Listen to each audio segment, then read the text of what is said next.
Do you have any other relationship advice that you would like to provide? I don't know how, generic this is or like Mhm. how applicable this is, but one of the things that Joe asked of the both of us, probably starting 2 years ago, was every Saturday, no work, no cell phones, no laptops, no phone calls, partly for me, partly for her, right? Because it's just like, I think sometimes it takes a couple hours being disconnected to actually like switch gears and stop thinking about work and all the thousand problems that exist or opportunities that exist and like truly just connect. And so Saturdays are like family days.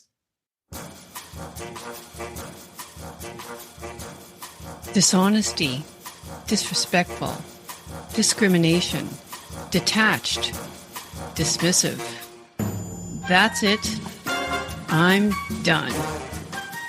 Relationships can be messy. Are you having trouble with your personal or professional relationship? Not to worry. As a relationship therapist and coach for over 25 years, I have a lot to share, and so will my guest experts. Let's get smarter in our business and personal lives so we can be our best selves. Now, let's get on with the show.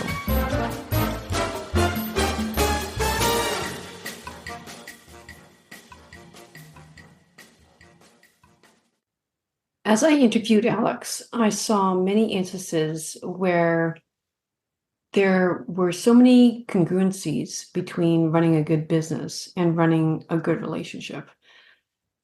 If one person's energy causes a cog in the wheel to break, the whole system can shut down. If one team member is not in sync with the rest of the team, it will not work. Sometimes the answer is not just solving the problem as you would with a math question. It can be much more delicate than that. Alex has the same mindset as a skilled founder as he does as a partner and a dad.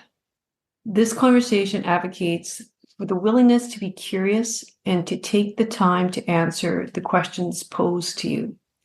These little nuances are worth their investment. Welcome back, everyone, to the podcast, Mixing Business with Pleasure. Today, I'm very excited to have Alex Harmsen with me. Alex is a CEO and co-founder of PortfolioPilot.com, a personal AI financial advisor registered with the SEC that has over 14 billion assets on the platform. So Alexander is an experienced tech entrepreneur. So you people that are all about business and less about pleasure, this is what we're going to get into today. Not only is he a CEO, a board member, and advisor, he's also founded multiple successful companies and organizations. His work has seen him produce multiple AI-driven products, scale sales globally, hire world-class executives, manage hundreds of employees, and raise over 30 million in venture capital. So how is he able to navigate this M&A process? This is what we're going to get into today. But, really, this is completely admirable that he's done all this. And believe me, he's not an old guy. I'm not going to ask your age, Alex, but he's I'm going to say below 50 for sure. I don't want to hear you're like 35 or something like that, but are you sort of between? Well, a couple of years ago, not too long ago, I got some award, like a Forbes 30 under 30 award. And Oh my so God. I'll give Oh you my some. God. Okay. Well, there you go. So, but he does this with two kids under the age of what One else? and a half and 3 years old, two Oh boys. my God. It just got worse. Okay. And a wife who, guys, get this, she's equally ambitious. and she's running her own venture-backed pharma tech business. So, I mean, needless to say, they right now they're located in California because like being the tech hub it is. But Alex, you have some roots in Canada, right? That's right. Yeah, lived. I grew up in Canada. I Oh, yeah. elementary school, middle school, high school, Yeah. college, uh, close to Toronto, and then out on the West Coast as well. Okay. Okay. Yeah. I remember you saying that. So, yeah. So with this, Alex, welcome. And why don't you get a little bit more into, I don't know, the past businesses and all of that. Like, well, actually, as a psychotherapist, I need to know, how did you get into this work? Like, I mean, we're not going to go back into like any sort of deep family, whatever. But like, how did you become interested? Do you remember? Yeah, excellent. I'm really happy to be here. It's an interesting, different kind of podcast, and it's been great getting to know you over the last year or two. Where did it begin? I mean, my previous company started in 2015. And but before that, I felt like there was a number of different nonprofits that I was involved in leadership roles, and some that I started. And I think, I don't know, even if I think back to high school, middle school, there was lots of things that I was doing that were sort of outside of the norm. Hmm. I think I was always kind of bored in school, and for better or worse, right? I think Hmm. there were some teachers that loved me and some teachers that really hated me, mostly because I was like, it was difficult for me to stay on topic and it was easy to complete the schoolwork. And then I would sort of go and do my own thing. And uh, I feel like probably the biggest thing sort of outside of the norm and sort of like stepping out of the predefined rules was Yeah. probably, a science fair that I got involved with and probably spent hundreds of hours programming and building this computer simulation system in grade eight, when I was, how old are you in grade eight? 12, 13 years Yeah. old. Yeah. I mean, this was fantastic. And, my dad was a software engineer and sort of Mm. quality engineering. And he was always doing sort of these side projects and software systems and consulting. Uh, and then my sister always wanted to get into sort of biology, and she's a doctor now. Yeah. And basically, she took care of the biological parts of the project. And here was, sort of the 11-year-old and the 12-year-old with a little bit of help from dad building this like incredible island simulation system. And God. basically, we had thousands of herbivores and carnivores running around on an island and simulate years of their life, and they would give birth and eat food and chase each other. And we had settings for gestation periods of animals, and won the local fair, then the provincial fair, then got invited to the Canada-wide science fair and got silver there. And it still irks me a little bit that we didn't win the gold. And uh, Wow. it's funny, like thinking back to that, and I don't know if there's a direct path from there to like the kinds of stuff I'm doing now, but there was always something about simulations and modeling. And I think a lot of what entrepreneurship is just doing things the non-traditional path. And Yeah. I think probably early on it worked. And over the years, I've been arrogant enough to think that maybe it'll keep working and I'll just try it out and see how it goes. And, now we're here. Well, and I think that's the psychology, right? Like basically what you just said right there is like try it out and see how it goes.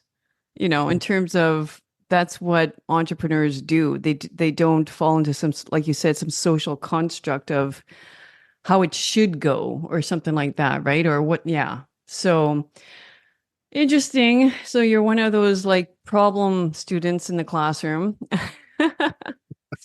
So, do you see that inquisitive brain in your 3-year-old right now? Is it girl or boy? Two boys. Oh And boy. Okay.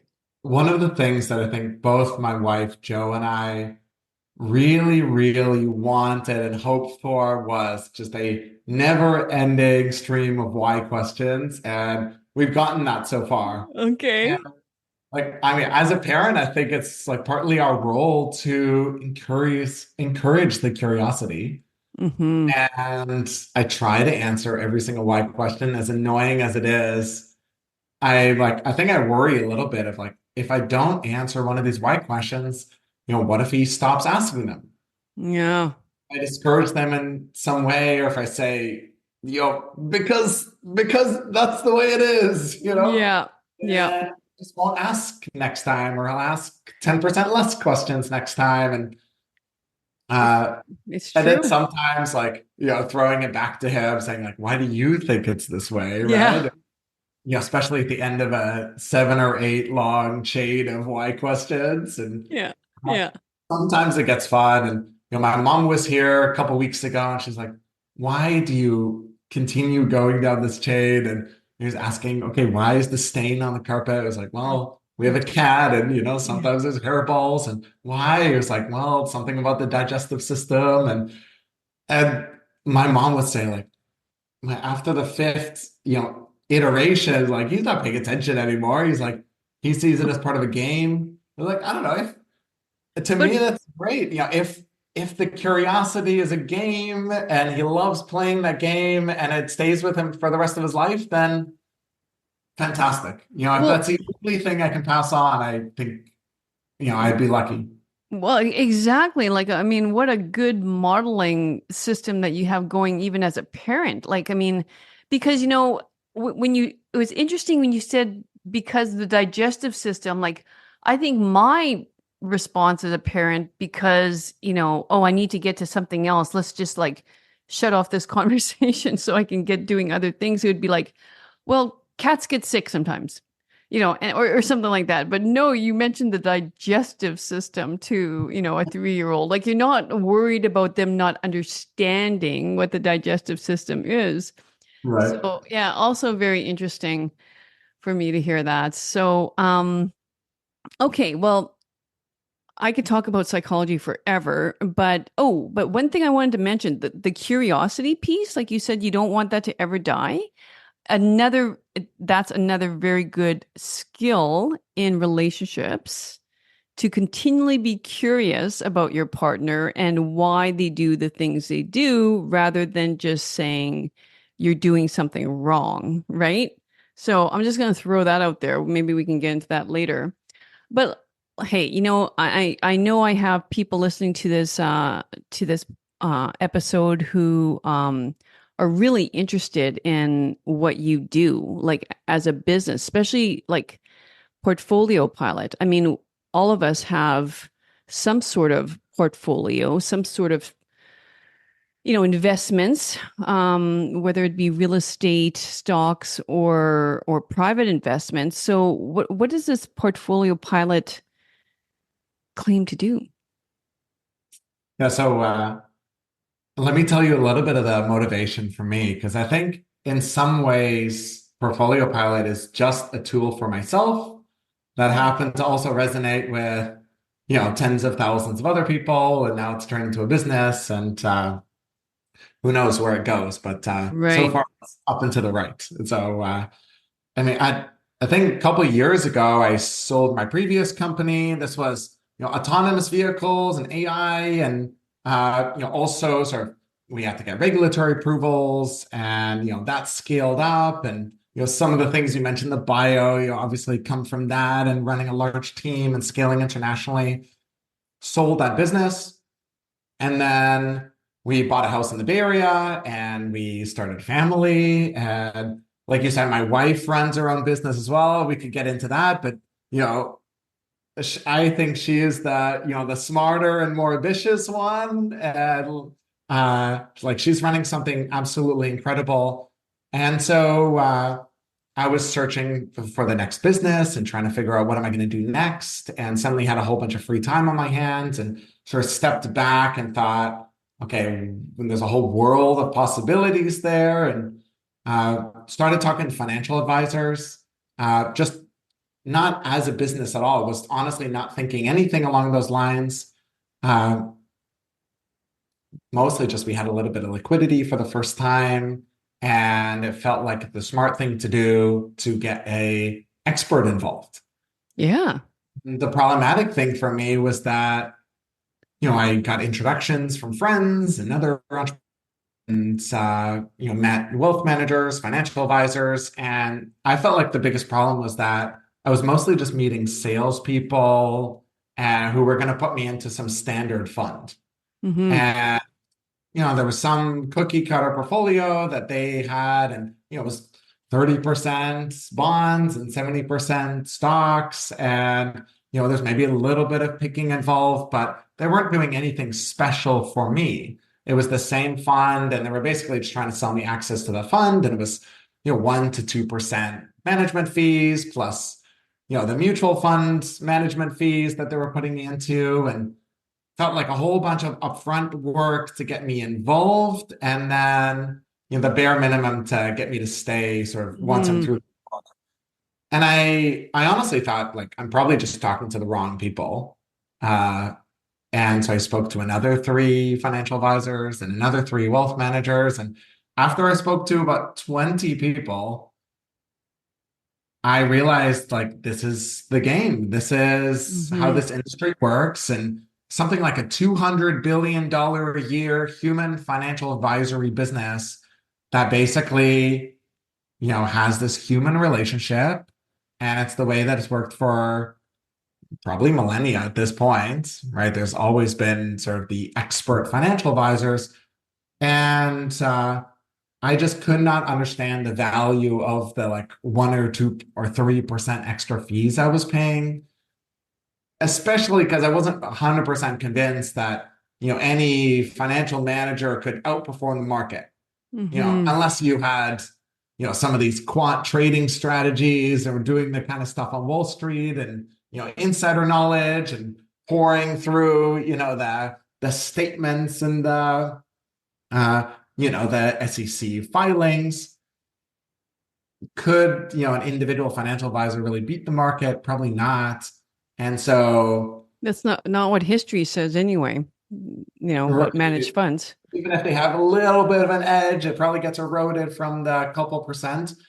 And so I thought, okay, let me build a system myself and have a little bit of time now. The world is kind of shut down, right? This is 2021, a COVID, and found a way to pull together all my different portfolios, my retirement accounts and my brokerage accounts and my crypto wallet and emergency fund and some cash funds, and thinking through the real estate we just bought and the leverage associated with the mortgage, and then how do I tie that together with the startup equity that we had and some angel investments. Out of like just first thing I want to do is just see it all in the same place, Yeah. right? I have a spreadsheet, but it's kind of a pain to update the spreadsheet every week or month or even quarter. I want to track that. There's some like basic forecasting models I can use. There's these open source models, sort of how Wall Street manages portfolios and thinks through all these technical things like Sharpe ratios and efficient frontier analysis, and thinking through some of these market hypotheses.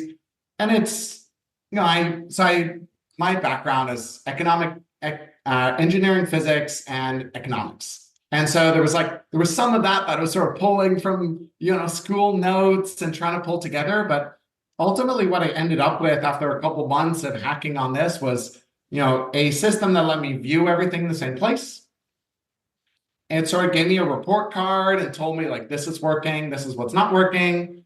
And then I could let it run for about 3 days, and it would search through the entire space of hundreds of thousands of different possibilities and changes to my my overall net worth and my public market portfolio. And it would give me a bunch of recommendations.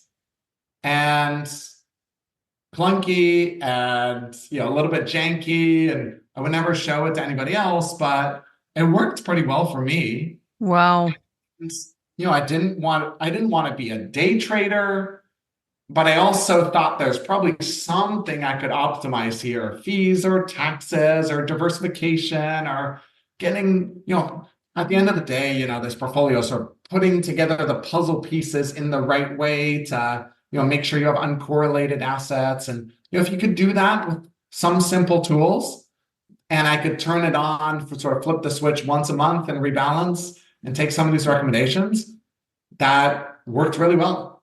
And Yeah. I talked to friends about it, and turns out that other people wanted that as well. Either they wanted the visibility, or they wanted the report card, or they wanted the actual recommendations. And basically, that's what we've worked on for the last 3 months. And I found one of these Wall Street guys, my co-founder, who's like ex-Bridgewater, and like built quant algorithms. We have some incredible advisors from Wall Street as well. One of the top forecasting professors in the world. And then, we took the time that it takes to run from 3 days down to 10 seconds to create new recommendations. And that was a whole bunch of work. But now we have something like 21,000 users and, $14 billion of assets on the platform. And crucially, to be able Did to you give say 14 billion in that? 14 billion. It's kind of crazy, this number. And we're not managing that money, right? And so people connect their assets, and it was pretty important. It was pretty important to us that we allow people to connect their accounts and or even manually add their assets Mhm. in Canada, in the US. And then, first, before we start recommending things, just give that report card. Leave everything exactly the same Yeah. way now and just give you a second opinion, Yeah. right?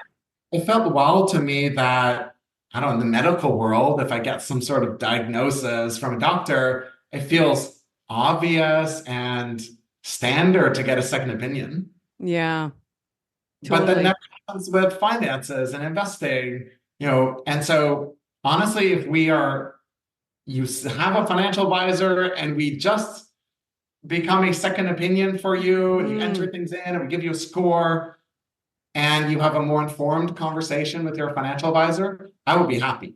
There's millions of people, across North America that have more informed conversations around wealth management and investing and taxes and fees. And, we help this industry become a little bit more transparent. I would be very happy. It feels like mission accomplished. Yeah. That was a great explanation. Like there's a few things that came to my mind. First of all, what you said, seeing everything in the same place, there's so much value to that because I mean, I've shared this with you already, but like, I mean, me and Excel sheets, like those two words together, Luella plus Excel sheet it's somewhat traumatic to me. I have no idea why. So like when you said like, and this shows the difference, like when you said, well, and it's something that, if I want to like update every week or every 2 weeks or every month or something, you said something like that. And I thought, people don't even, at least myself, when well, I still have part of my investments in a managed like wealth firm, but like even like if I looked at it once a year, like if they sent me the quarterly statements, I'd be like, yeah, yeah, yeah, yeah, whatever. Yeah, like surely they're doing a great job, and then if I would open it or I would have the conversation with them, I honestly did not really understand so the terminology that they were using, which made me feel even more dumb and less interested in looking at it.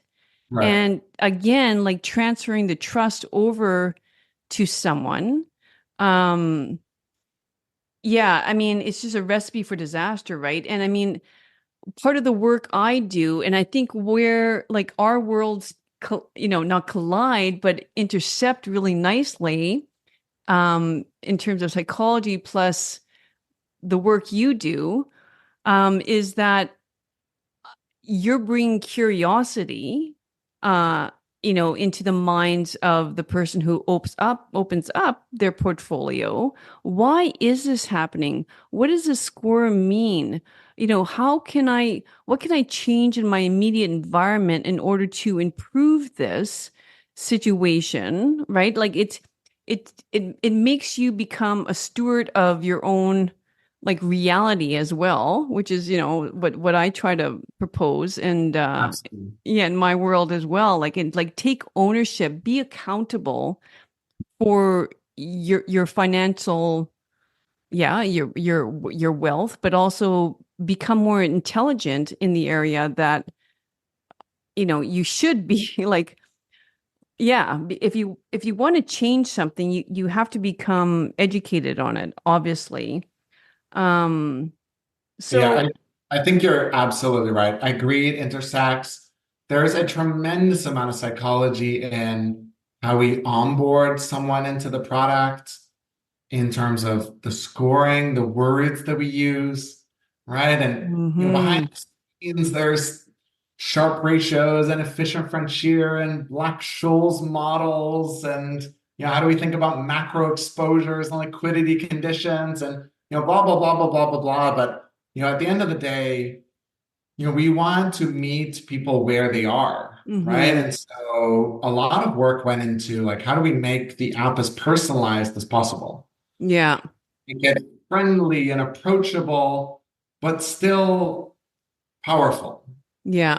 Yeah. still trustworthy. Because you know, we could dumb down the product and make it really accessible, but would you really trust that?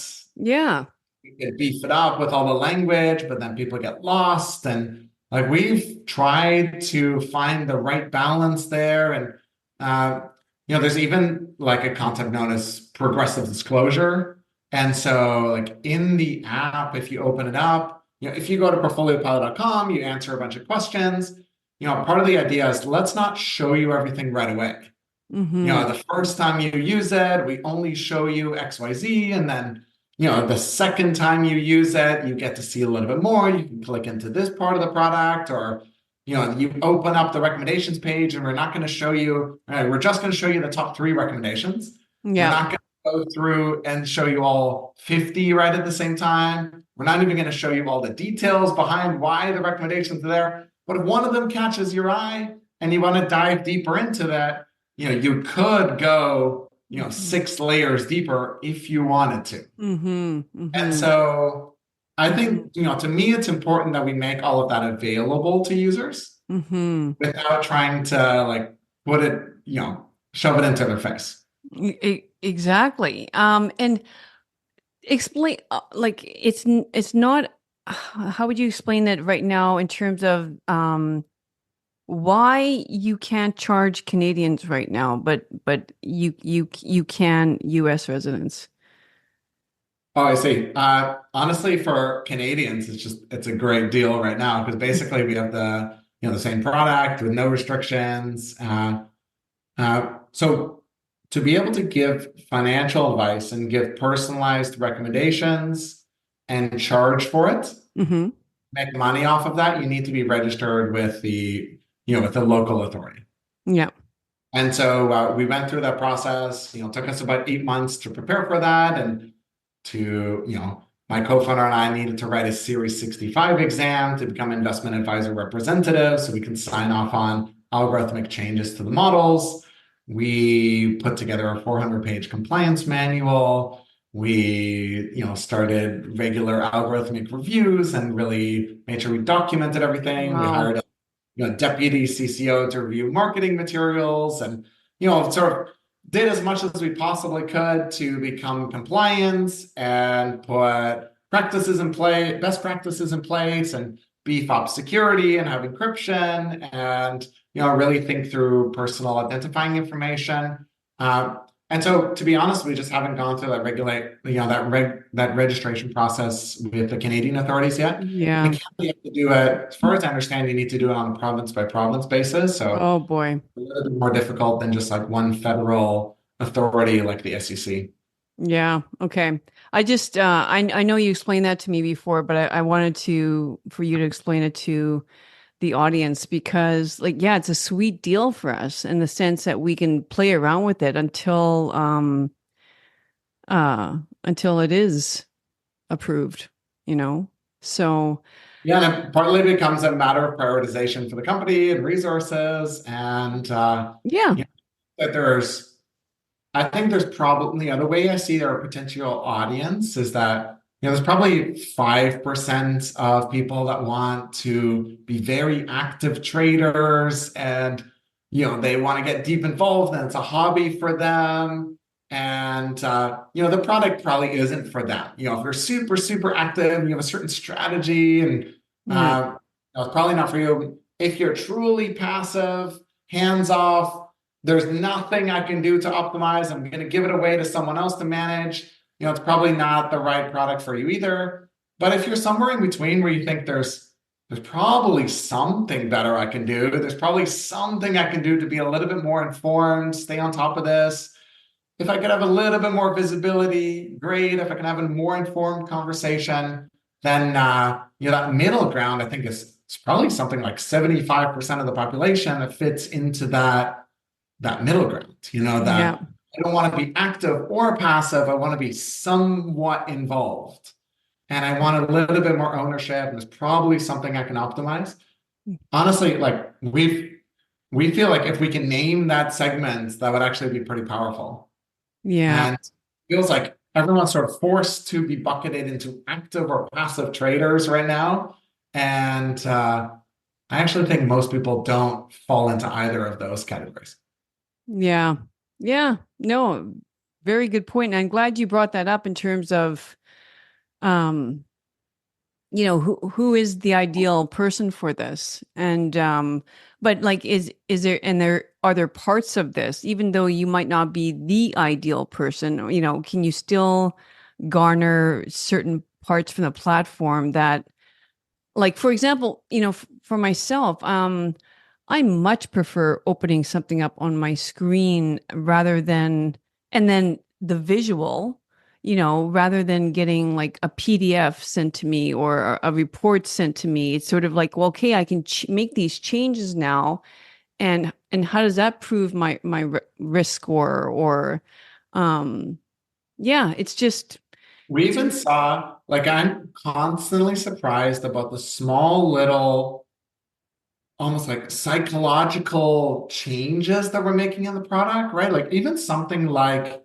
opening up the product, seeing a ticker in your portfolio that you don't know or remember, or, it's in a retirement account, and saying, oh, I don't know what that is, and being able to click on it and it opens up, a side panel and dives into the details of like, oh, it's this kind of fund.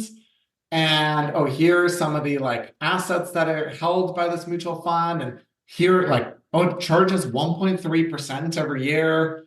mm, That's $1,400 every single year that goes into this one mutual fund that I had no idea was that expensive. And yeah. it's kind of wild. I mean, I've talked to thousands of potential users or current users at this point, and for some people, they just like there's things that we're shining a light on that they did not even know before or assumed it was one way. One Hmm. thing that we've actually been having a debate about this. When you enter a new account, you connect a new account into the platform, and it's an externally managed account, with a robo-advisor, with a wealth manager, or a retirement account, whether it's a 401k or an, RRSP. We force you to fill out what the management fee is. Ah, And so we have a debate about this because like there is friction in that process, right? We're like introducing friction right. because a lot of people don't know that off the top of their head and they have to Yeah. search for it. And so it's like it's slower to use the product and it causes you to stop using portfolio pilot. You have to go somewhere else to find out what it is and then come back before you can finish adding the account. And I imagine like best practice in designing consumer products is you know, reduce friction. Yeah. Like, don't force your user to open up another app, in the middle of your flow. Yeah. But it is important to us that people know those things. And I actually think part of the value that we're providing is forcing you to go and look it up. Yeah. Because for 80% of people, when they look it up, they say, this is ridiculous. I can't believe I'm paying, this much to for what? So Yeah. that, it's the same mutual fund that I've held in this retirement account for, 22 years now. Yeah. And I've lost, $13,000 over the last 20 years because of this small little management fee that seems insignificant. And, if it's just 0.8%, uh, it Yeah. is one of the things that, we had all the portfolios and we have the connections to the stock markets and all that. Uh, we built a separate little tool that we call our fee visualizer optimization tool. Hmm. And I don't really expect people to use it, every month or every year even. But I think even if people use it just one time to get a sense of how much am I paying, like the absolute amount I'm paying every single year in fees. Hmm. A lot of people, it's in the thousands, if not tens of thousands, that I'm paying in management fees or fund fees of some kind. And I kind of like sometimes I think about like, oh, like we in the US, we charge $29 a month for the product. And it feels if you hold that up to the fees that people are already paying, it's it makes me think we should be charging way more, maybe. Well, yeah, yeah, because I think it's a sobering reality. Like, Oh, and with, one that's going to send somebody in a spiral of regret and remorse. And, but no, you're right. Just that alone is enough because believe me, I've sort of been on the other side of that going, oh my God, like, and you don't even want to think about it because it's so painful. But that is the reality. And you know what? Like you reminded me, I think I asked my wealth advisor, it could have been when I first started using your platform, um, probably a good year ago or something like that. No, no, not that long ago, maybe 6 months ago. But like, um, I asked, okay, so what are my fees again? Because I had to input something, yeah, and excellent. it wasn't it wasn't a clear answer. And I think, and I was kind of thinking, why? Why wouldn't they give a clear answer? And then because then you just said now, because certain stocks, might have an additional fee or something like that. And that could have been the answer. So now I'm thinking, I should have said, well, can you figure that out and get back to me then? Like, Right, exactly. rather than I probably just went, oh, okay. It's just like, I think it's I mean it makes me very angry actually to hear yeah. you say those like three sentences there. I think in reality, it probably is a very easy answer. Mm, But him saying, like, oh, Luella, it's a little bit too complex, and I'm really busy and I can do all these other things. And if you really need me to, I can figure it out and do run the calculations, but you're covered, you're fine, yeah. trust this is infuriating. Yeah. In reality, what it comes down to is like there is some management fee that's just literally a percentage of the assets under management, plus the individual fund fees that you're paying in mutual funds and ETFs. And like if it's more complicated than that, like probably there's something sketchy going on. Yeah. Like the more complicated it gets, the worse it gets. Right. Right. Yeah. Very, very true. Okay. Well, I mean, let's flip it over a little bit to because yeah, this is about business and pleasure. And tell me, how did you meet your wife? I'm kind of interested. Was it like two ships that passed in the night at some tech conference? uh, it's a good question. I mean, the short answer is that it was a mutual friend that connected us and said, like both you doing really interesting things, you should meet up. I have no clue what's going to happen here, but worst case, it'll be like an interesting friendship, and best Yeah. case, who knows where it goes? Yeah. And then the like slightly more involved answer is that, I started my first business in Vancouver. Hmm. And then we got accepted to this like one of the top tier incubators in the world, basically this 3 month program in Silicon Valley, in the Bay Area called Y Combinator. And basically you move down for 3 months Oh, and there's sort of weekly dinners and mentorship. You meet everyone else in the program. And then sort of at the end of 3 months, the idea is, sometimes they call them incubators, accelerators. But the idea is through the summer, you basically work 24/7. And then at the end of 3 months, they put you on a stage in front of 500 investors and they give you basically a couple-minute pitch to, raise a venture capital round and, accelerate sort of to the next stage. And so basically we moved down to San Francisco for 3 months. And the intention was, we go back to Vancouver afterwards. And Jo, my now wife, mhm. she did something similar. She had just graduated. I mentioned, she was the smarter one of the two of us. She graduated a comparative oncology program in Minnesota, like basically doing like uh, bone cancer research. She graduated her PhD. She moved to San Francisco to work at like one of the best cancer research companies in the world. And the idea was like she was going to be here for the summer and then, go back and sort of do a postdoc or Yeah. professorship. And sort of one of these things where like we got introduced because Yeah. both of us posted on Facebook. We're going to San Francisco doing this incredible 3 month program. And this mutual friend connected us and said, like, hey, you're both sort of right place, right time. And we just hit it off right away. And I remember very explicitly first dates, first meeting, both of us told the other person, like, we don't have time for dating. Yeah. We're like, very busy with these like things that we're focused on right now in front of us.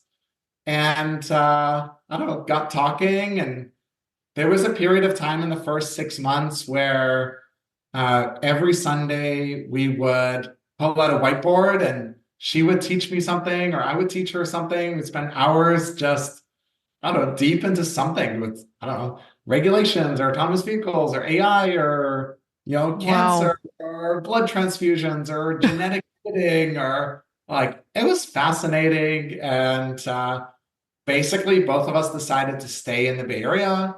Hmm. Uh, Partly for each other, partly for the companies, because sort of pretty quickly after she came out to San Francisco, she started her company. And she runs a company called Very Sim Life, and they've raised probably $20 million, and they have a 30-person team, and they have built a digital twin of the human body for drug development. Wow. And so basically, they are able to predict at the very earliest stages, will this compound make its way through clinical trials, 8 years from now? Mm. And it takes, I don't know, at this point, it takes something like a $1 to $3 billion to develop a drug and bring it to market, to go through all the clinical trials and rat testing and monkey testing and Mm. human trials and regulatory approvals and tox screens and efficacy studies and all this.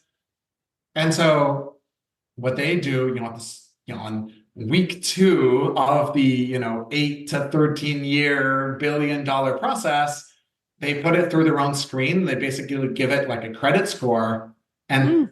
tell the researcher or the pharma company, like yes or no, like what's the likelihood that it's going to make it and pass through this whole clinical trial process?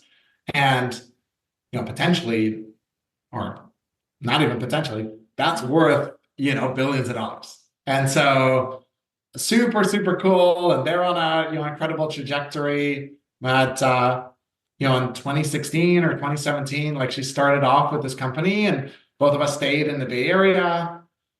And there was something about just meeting other people and investors and things are a little bit more expensive here as well. And so it sort of feels like you need to move fast. And Yeah. every month you're spending money on salaries and office space and services. And so it kind of feels like everything is just sped up, but you also form these incredible connections, right? Like Yeah. potentially the most important partnership that we ever had in my previous company was with a man I met in line at FedEx, and he was printing off this poster that was related to what we were doing. And I struck up a conversation with him, and it turned out to like, oh, you should come visit us, and let's have a drink together. And it turned into this like incredible partnership. Yeah.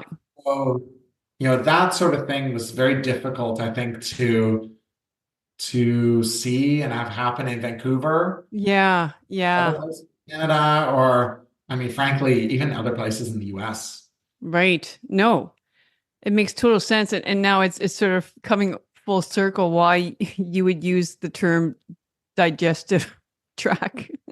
Right. Like it like if you two are having conversations like that like on a Sunday afternoon pulling out the whiteboard, I mean, good grief. And I mean, it also, I mean, like, I mean, yeah, essentially, because I get this question a lot too. It's sort of like, can you be two different people and still have a good relationship? Or, you know, sometimes, I like to explain it like, okay, well, you have your flaws, you have your weaknesses, and this person has their flaws and weaknesses. And then, hopefully together you make up for those. But there's also something to be said about, you know, you two both having the same sort of vision and trajectory and language, basically like it's sort of your own dialect in the home. Like it's sort of like we're speaking, like you can explain your day really well to her and she would get it. And the same with you, right? Whereas if you're playing like um Mr. like what is it, Mr. Mom or whatever, right? Like I mean, it would be pretty hard to empathize with her at the end of the day when your world was changing diapers and arranging swimming lessons sort of thing. Like so I Yeah, mean, there's very much a shared responsibility for everything. I also think that like entrepreneurship in particular is like a lot of, it feels like a roller coaster ride because sometimes you form a partnership or you land a new client or you get an investment, and some days you lose an investment or some deal falls through or an employee quits or you have to fire someone, or there's the highs are highs and the lows are low. And I think it is quite difficult for other people to understand that. And so, like, the fact mhm. that Joe understands that and can empathize with that is, uh, I mean, means a lot. And Yeah. I mean, I don't really have a good counterfactual, right? I mean, I haven't been married to anyone else, Yeah. but I think it would be quite challenging to, like, and I think that a lot of other people start seeking that outside of the relationship, right? They have a Hmm. bunch of, startup friends that they go out with, and like that becomes a big emotional support network for them, or they have, I don't know, like there's more It's like-minded true. people, and then uh, for better or worse, right? Like we probably don't have as many friends as other people do, and we're pretty focused on family and work, Yeah. uh, each other and the relationship.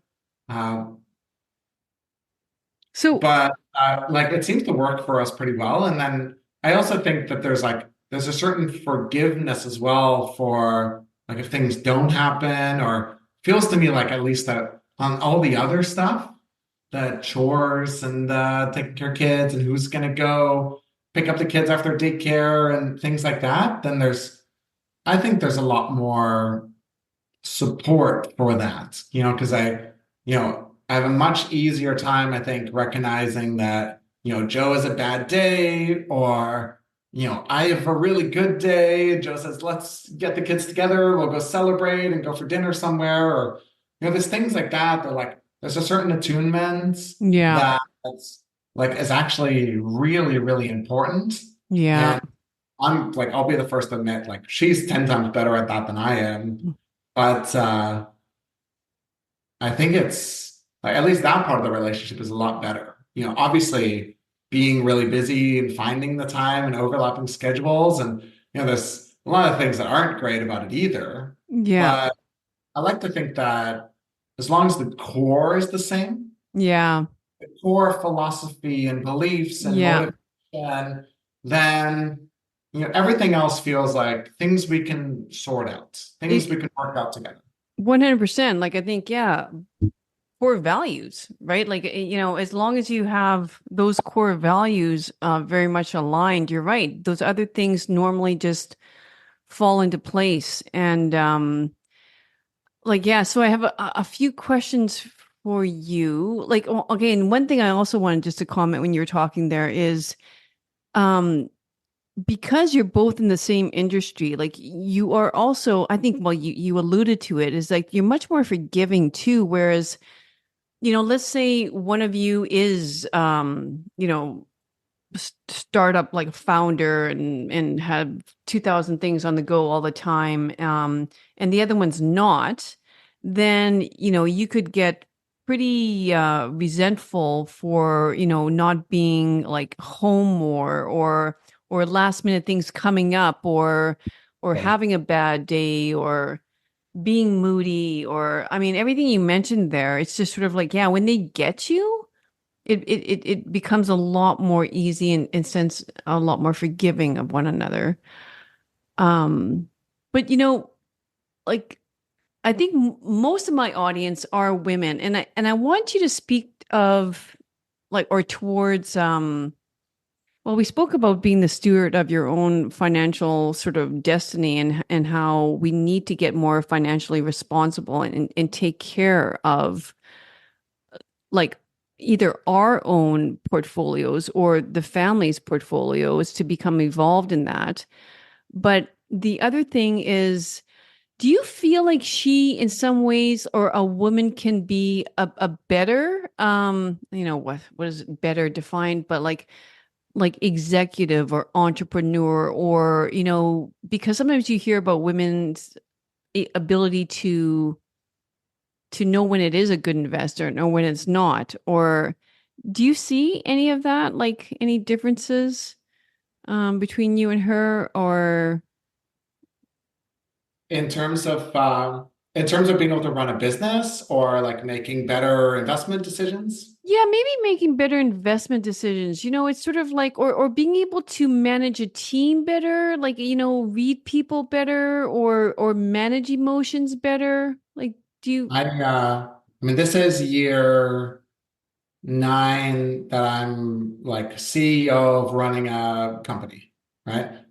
And I think in the first 5 years of the 9 years, I really, really, really underappreciated how important emotional attunements, Mm, empathy, emotional communication, having crucial conversations, hmm. like how important that was.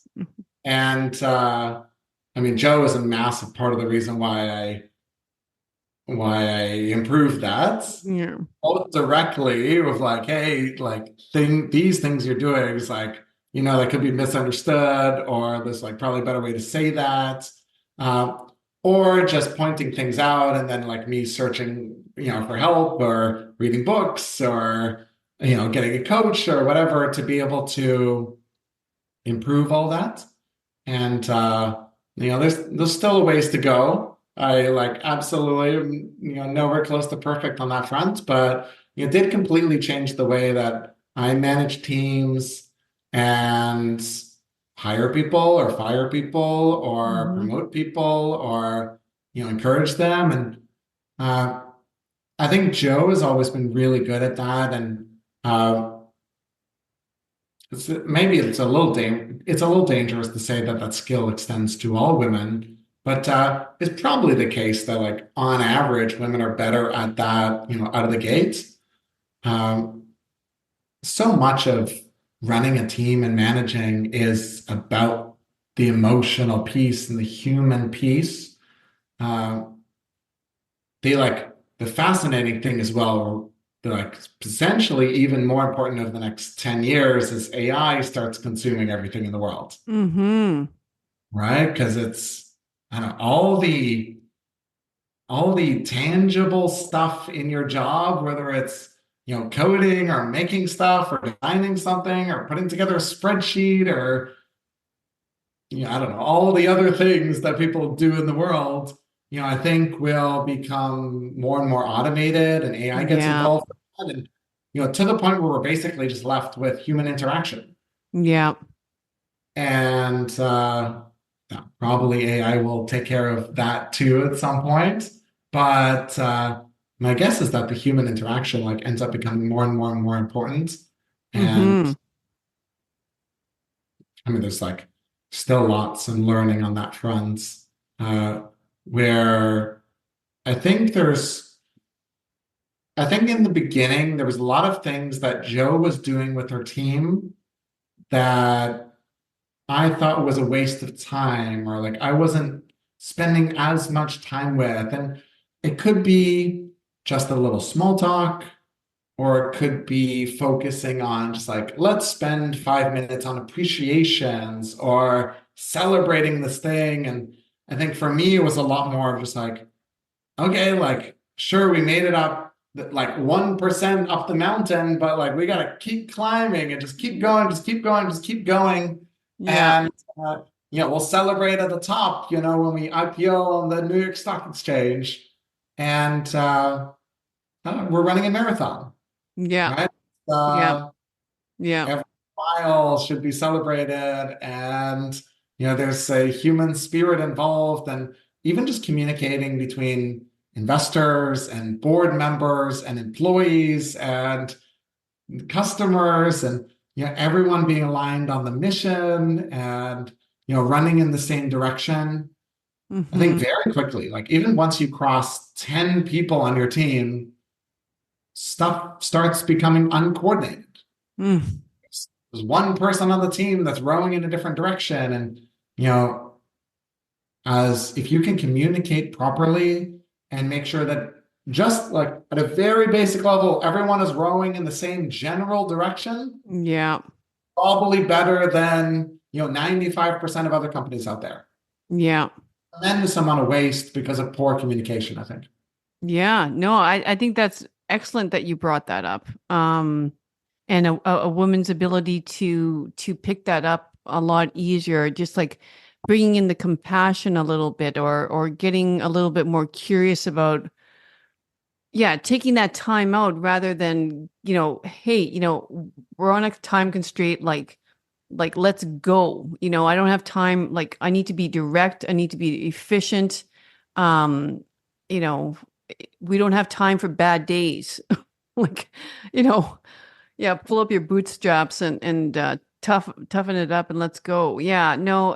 And the same would apply with children, right? Like when your 3-year-old kind of comes home from, like with his, grade 5 like report card or whatever, maybe you'll be asking, so why did you get 8, out of 10? Like, where's that 2? What happened?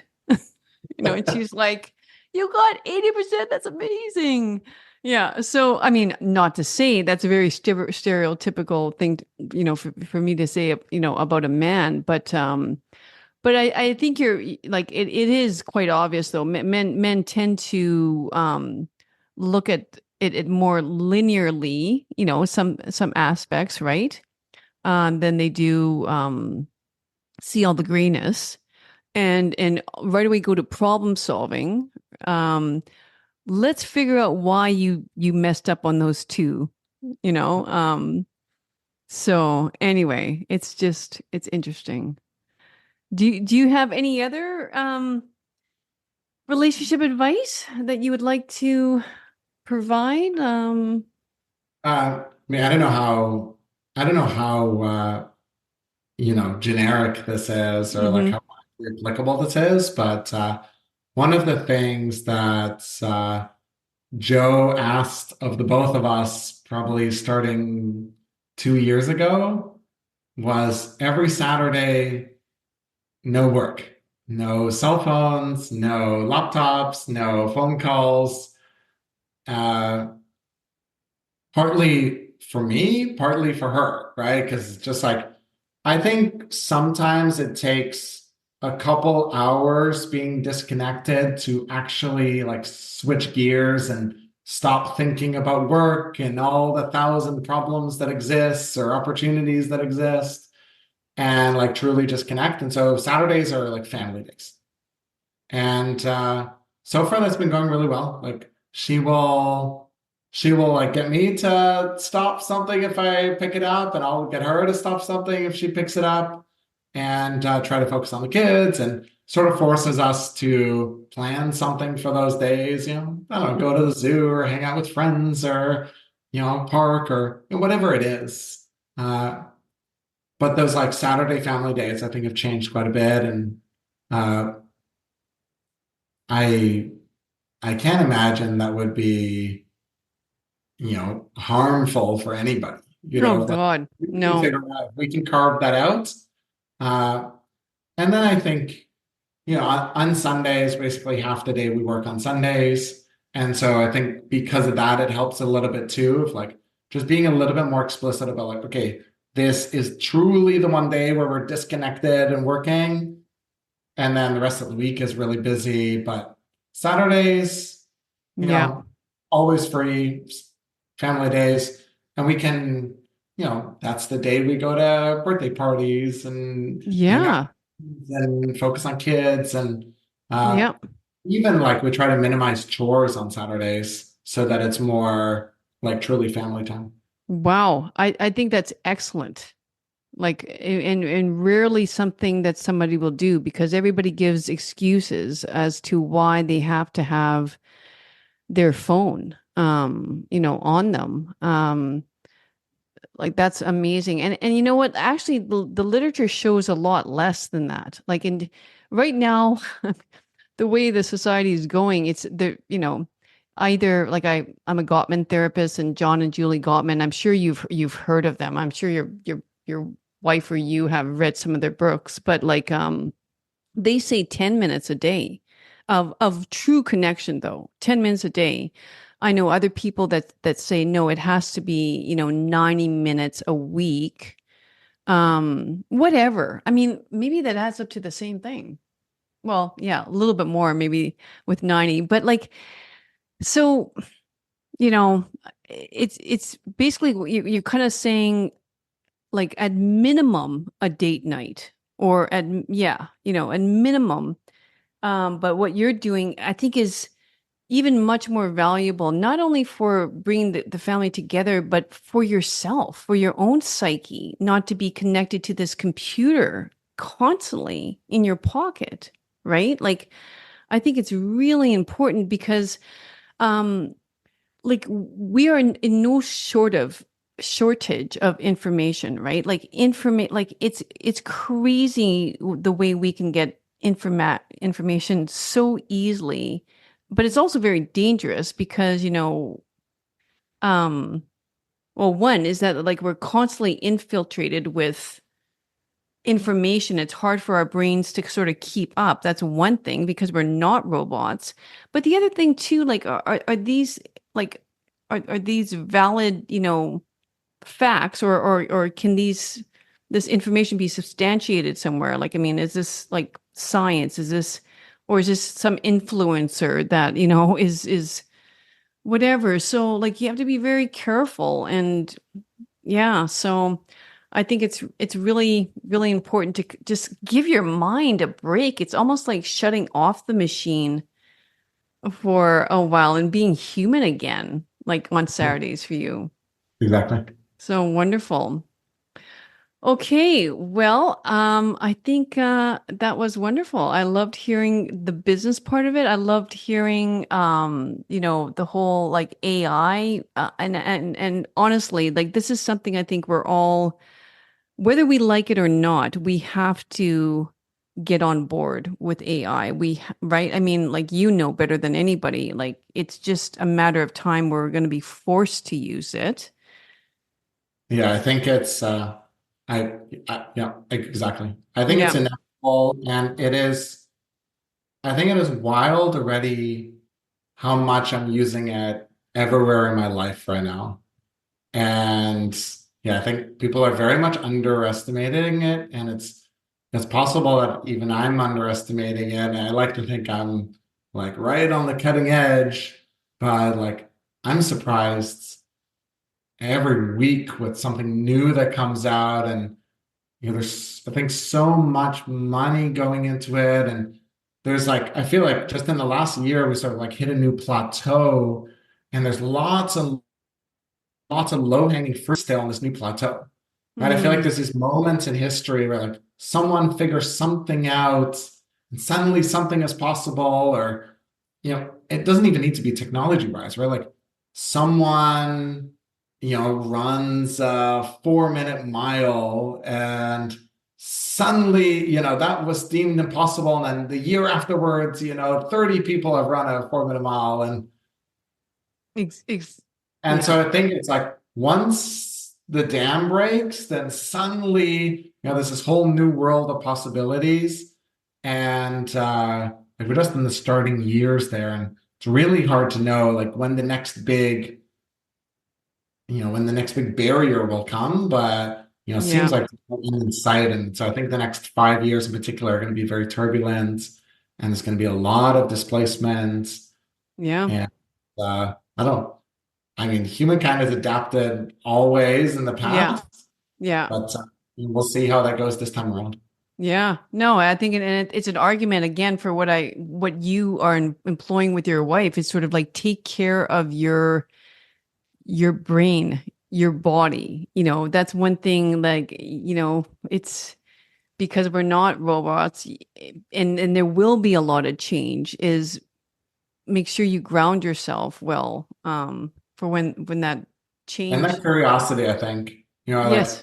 if anything, I like to think that like my biggest tool or advantage is just like I'm really curious and I love to learn things. And like with everyone that I encounter, I assume there's something they know that I don't know. And it's my job to figure out and dig in to figure out like what can you teach me? What can I learn from you? Mm-hmm. And it's like one of the little things that keeps every conversation interesting. Yeah, exactly.